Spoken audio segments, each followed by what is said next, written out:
Fala pessoal, somos da upmoto.com.br, trazendo hoje o macacão, tá gente? Da Upmoto aí, macacão de chuva, 100% impermeável. Vou estar aproximando aqui para mostrar para vocês.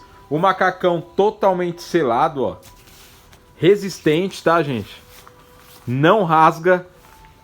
Macacão não entra água de jeito nenhum. Esse macacão ele também não deixa a água ficar acumulada, tá? Quando você tá sentado, tudo. Então a água ela consegue cair direitinho, tá? Um macacão resistente, tem do P ao 3G. Outro ponto muito bacana desse macacão é que ele possui o capuz, tá?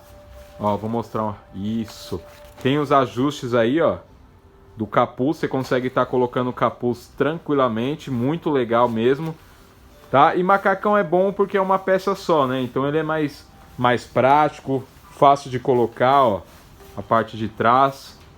Pode estar vindo conferir esse macacão ao vivo. A gente está na Avenida Paulista, 575, segundo andar, sala 213. Ou nosso WhatsApp, que é o DDD 11 99806 7042. Esse macacão ele possui os dois zíperes, tá?